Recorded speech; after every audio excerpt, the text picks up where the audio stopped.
Berikutnya adalah teorema superposisi. Superposisi itu adalah sebuah rangkaian yang dimana memiliki dua sumber tegangan yang berbeda.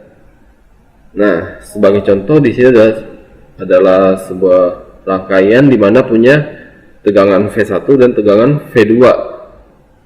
Dan ada 3 buah resistor R1, R2, dan R3. Nah, untuk mencari nilai berapa sih nilai arus yang masuk ke I2, nah kita gunakan teorema superposisi. Caranya adalah yang pertama, kita tutup salah satu sumber tegangan dan kita gantikan dengan jumper. Dalam kasus ini misalnya kita ubah dulu jadi V2 nya yang kita ubah jadi jumper, sehingga ini tegangan kita V1. Nah, ini resistor kita R1, ini R2, dan ini adalah R3. Nah, kemudian kita bisa lihat hubungan antara R2 dan R3 adalah rangkaian paralel. Dan setelah diparalelin kita bisa seriin dengan R1. Dan untuk mencari R total berarti adalah R1 ditambah R2 paralel R3.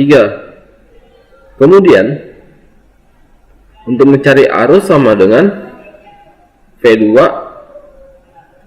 untuk mencari arus yang mengalir pada I1 yang R1 yang di sini itu adalah I1 sama V1 dibagi RT1. Nah, kemudian kan arus di sini melakukan percabangan. Nah, ini kita cari lagi berapa sih arus yang masuk ke R2. Nah, ini kita carinya pakai rumus pembagi arus, dimana untuk mencari R2 sama dengan I2 sama dengan R3 dibagi R2 tambah R3 dikali I total atau I si nomor 1, I1.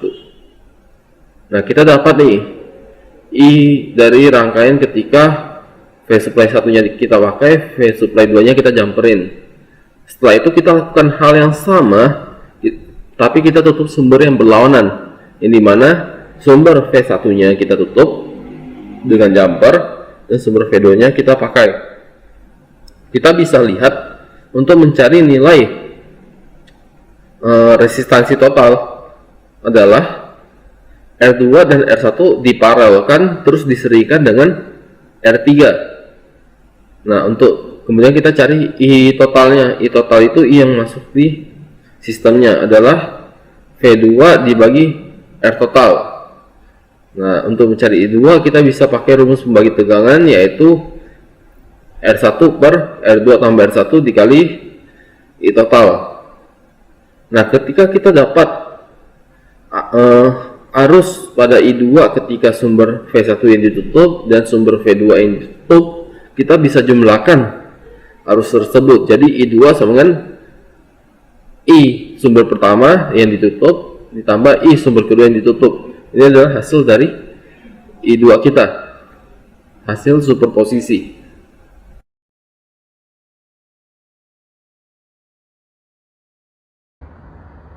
Oke, kali ini kita akan melakukan simulasi untuk praktikum atau teorema superposisi.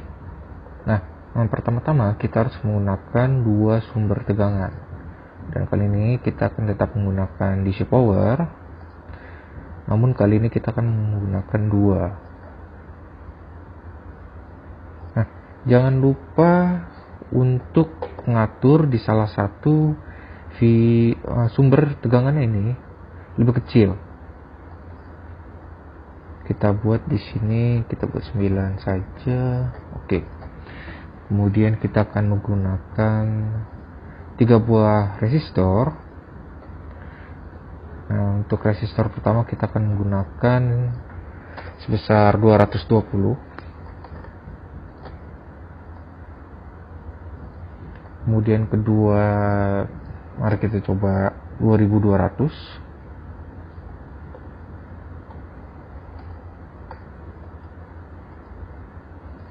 Kemudian yang satunya lagi, coba kita buat 560 ohm.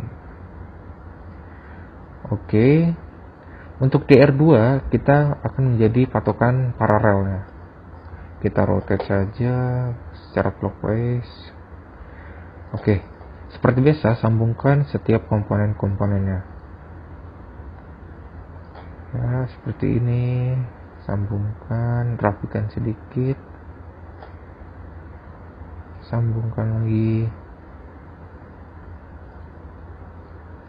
Oke, jangan lupa sambungkan R2 nya, kemudian jangan lupa tambahkan ground. Oke, ground, arahkan ke jalur negatif. Oke, klik close. Mari kita akan coba menghitung arus yang mengalir pada R2 ketika diberikan dua sumber tegangan. Kita lihat arusnya berapa. Seperti biasa, untuk mengukur arus kita harus memutuskan salah satu jalur di antara kaki resistornya.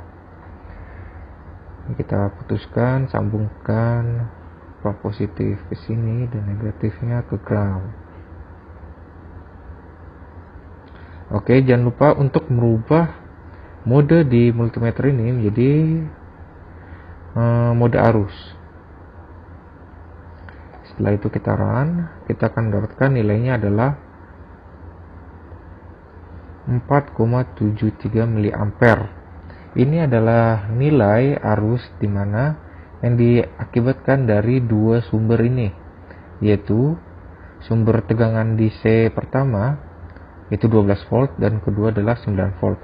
Nah, secara teorinya, secara teori superposisi, nilai ini adalah pertambahan dari nilai arus ini ditambah dengan nilai arus ini. Oke, untuk selanjutnya mari kita lakukan saja percobaannya. Kita close, kita stop.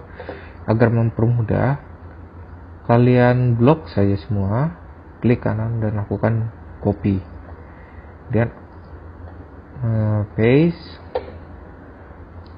kemudian arahkan ke tempatnya kosong. Nah, kali ini kita akan mencoba memutuskan salah satu sumber tegangannya, tegangan DC-nya. Untuk kali ini kita akan mencoba pertama itu mencabut tegangan di 9 voltnya atau sumber tegangan DC kedua. Oke, sebelum itu kita cabut dulu multimeternya, kita singkirkan, dan groundnya juga kita singkirkan dahulu agar mempermudah. 9 voltnya kita buang, dan R6 ini secara otomatis akan diparalelkan dengan R5 sehingga bisa kita clockwise.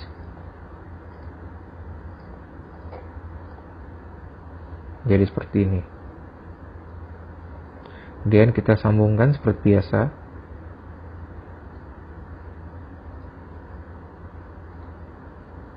Oke, sekarang kita akan mencoba menghitung arus di R5. Sama, kita putuskan terlebih dahulu kakinya. Sambungkan ke sini dan probe negatif ke arah ground. Pasangkan groundnya ke jalur negatifnya. Oke, coba kita run. Apakah benar? Oke, nilainya adalah 3,654 miliampere. Oke, seharusnya nilainya jika kita lihat di multimeter pertama, nilainya adalah 4,73 dan di sini adalah 3,659. Jadi secara teori nilai arus di 9 volt ini adalah sisa dari perkurangan 4,73 dikurang 3,654. Mari kita coba. Kita close, kita stop. Ini kita geser sedikit. Kemudian kita Ctrl V atau kita paste lagi. Kemudian kita akan mencoba memutuskan yang 12 volt. Seperti biasa, untuk mempermudah, kita cabut dulu multimeternya, groundnya juga.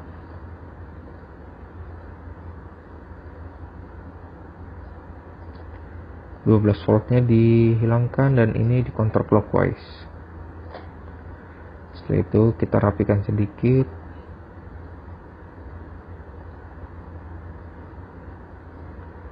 Kemudian ini oke, tidak usah Sekarang sambungkan multimeternya untuk positif sini dan negatif ke arah ground.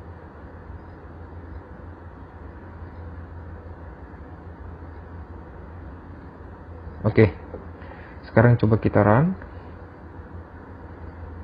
Oke, nilainya adalah 1,077 mA. Nah, jika kita hitung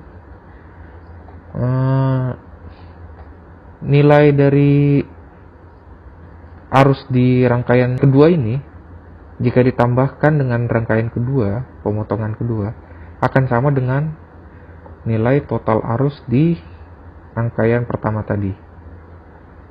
Kita akan coba. Nah, kita clearkan saja, make sure sudah semua. Oke, ini kita geser agar mempermudah kita. Kita tambah 1,077 ditambah 3,654. Hasilnya adalah 4731, sama seperti besar resistor di rangkaian 1. Jadi secara teori superposisi adalah benar karena nilai dari di sini di R2 adalah pertambahan dari nilai arus yang dihasilkan dari sumber DC pertama, yaitu 12 volt, kemudian sumber DC kedua yang sebesar 9 volt. Oke, sekian dari saya.